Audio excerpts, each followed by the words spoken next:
Regresamos a Argumentos. Gracias por estar allí en sintonía y hacer contacto con nosotros a través de nuestras cuentas en las redes sociales. Vamos a darle la bienvenida a nuestro segundo invitado de esta tarde, Lauren Caballero, es internacionalista.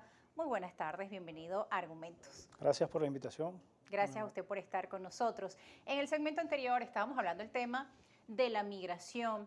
Y bueno, obviamente los migrantes venezolanos en el mundo son tema de discusión, temas que están en agenda por parte de los presidentes en Latinoamérica y en el mundo. Al principio de nuestro programa escuchábamos unas declaraciones del presidente Iván Duque en referencia pues al trabajo que ellos están adelantando para ofrecer ayuda a los venezolanos. Desde el gobierno nacional de Venezuela se ha criticado, se ha dicho pues que hay países de la región que han recibido fondos de la USAID para proteger a los venezolanos, pero pues estos fondos, digamos, han sido parte de la trama de corrupción. Su opinión como internacionalista en referencia a esa mirada que se le está dando pues al tema del migrante venezolano en el escenario internacional. Sí, mira, primero decirte que yo soy de pensar que el principal responsable de la migración, de la huida pues, de ciudadanos de un país X, no específicamente Venezuela, pero de cualquier país del mundo, es el gobierno de ese país. ¿Por qué? Porque si el gobierno no genera las condiciones idóneas para que los ciudadanos se sientan cómodos, crean en su propio país, piensen que es posible pues, construir efectivamente un futuro estable en su propio terreno, pues efectivamente como racionalmente haría cualquier ser humano, buscaría allende las fronteras, pues un destino mucho mejor. Lamentablemente lo que han encontrado la mayoría de los venezolanos que se han ido del país buscando ese futuro, ese sueño, pues que aparentemente en algún momento se vendió de esa manera por todos los medios de comunicación, o por lo menos en la mayoría de medios de comunicación, no ha sido así. Lo que vemos ahora mismo en las noticias es absolutamente alarmante, especialmente en nuestra región, ¿no? Ahora, el Ejecutivo asegura que los venezolanos se fueron no, justo por esas campañas eso, que promovían la migración. claro, no.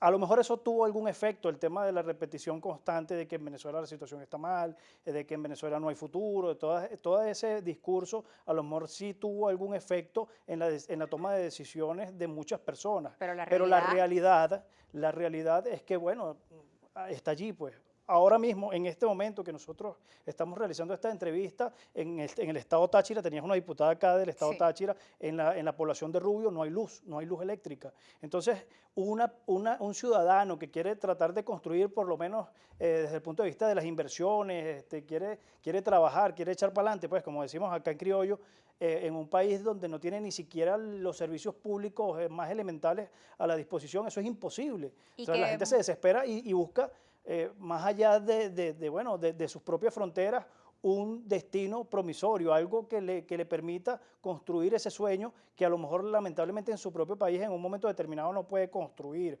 Ahora, la clase política tiene una responsabilidad en esto, una responsabilidad importantísima. Aquí hubo sectores de la política venezolana jugando de manera sistemática a crear condiciones absolutamente nefastas para toda la población. Y no me refiero al gobierno, me refiero a actores que forman parte de ese juego macabro del poder que intentaron pues construir, no solamente desde el punto de vista de la matriz de opinión, sino desde el punto de la realidad, con el tema de las sanciones, con el tema de la búsqueda que aún continúan solicitando sanciones, a pesar de que hay un grupo de la oposición pues que, digamos, cambió su punto de vista en referencia a este tema. Porque es que hay una teoría desde el punto de vista político que bueno, reza lo siguiente: si nosotros le apretamos el pabilo, pues le apretamos el cuello a la población, esa población se va a rebelar contra el gobierno y esa misma población se va a deshacer del gobierno, que, bueno, nosotros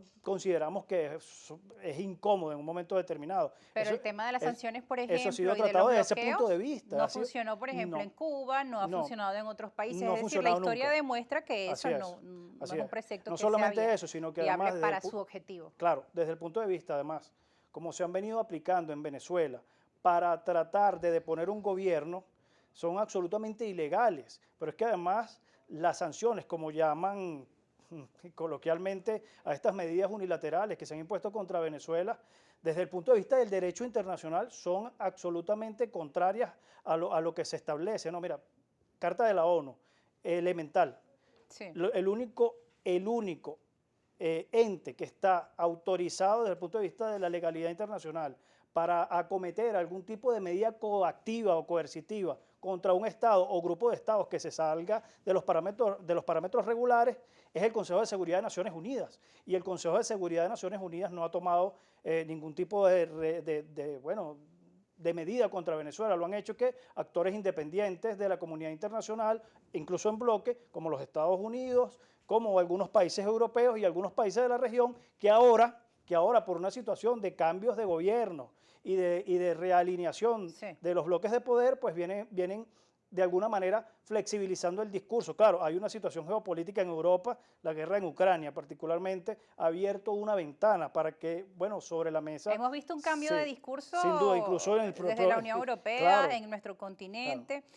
A propósito de lo que usted está mencionando, vamos a ver en un medio de comunicación, vamos a ver lo del portal de la casa, de Globovisión, las recientes declaraciones que daba un líder de la Unión Europea, el jefe de la misión de la delegación de la Unión Europea, lo tenemos acá, embajador de la Unión Europea, afirma que petroleras europeas continúan en Venezuela esperando hacer negocios. Como mencionabas, el tema del conflicto entre Rusia y Ucrania pues ha generado cambios, un sacudón en la geopolítica mundial. El jefe de la misión de la Unión Europea, Rafael Dochao, destaca que en el país continúan las empresas petroleras europeas a la espera de una reapertura que permita hacer nuevamente negocios. Decía, no quiero entrar en detalles porque está el tema de las sanciones. Hay que ser muy cauto en los temas empresariales. Sostuvo un encuentro con el canciller Félix Plasencia y aseguró que no tiene dudas, pues que su visión sobre Venezuela ha cambiado y que el Parlamento Europeo se prepara para un cambio de visión sobre Venezuela. ¿Qué quiere decir con estas declaraciones? El Parlamento se prepara para un cambio de visión. ¿Por qué ese cambio de visión? Antes el gobierno era bueno, era malo, ahora es bueno. Sí. Es decir, Es un se asunto mueven por intereses. Es un asunto de interés. Y así es la Así política. es la política internacional. La política internacional no tiene sus bases en la filantropía ni nada por el estilo, de eso que nosotros pensamos, los derechos humanos y todo esto que suena muy bonito y que debería ser la realidad, pero que no lo es. O sea, lo cierto es que los estados tienen intereses y son los intereses particularmente de la élite que gobierna en un momento determinado, según unas circunstancias históricas X. En este caso, Europa se enfrenta a la posibilidad de quedarse sin un sustento energético que le garantice a la población de los estados, pues que forman parte de la Europa occidental, de la energía necesaria para mantener una calidad de vida como la mantiene el primer mundo. ¿Y dónde pueden buscar ellos esos elementos necesarios para ellos continuar desarrollando su economía? En países como Venezuela, que ellos mismos decidieron en algún momento darle la espalda, dada una política que se alineó con la política de Estados Unidos para intentar deponer el gobierno venezolano. Y hay que resaltar, deponer al gobierno venezolano significó en un momento determinado generarle las peores condiciones de vida a todos los ciudadanos de este país, acompañando al gobierno además en esa política nefasta, ¿no?, de generar un país invivible para, terminar colocando allí un gobierno que fuera un poco más complaciente pues, con las políticas occidentales. Complaciente significa permitir que todas las empresas... Y además había un apoyo de países de la Unión Europea claro, y Estados Unidos a Juan Guaidó, claro que sí.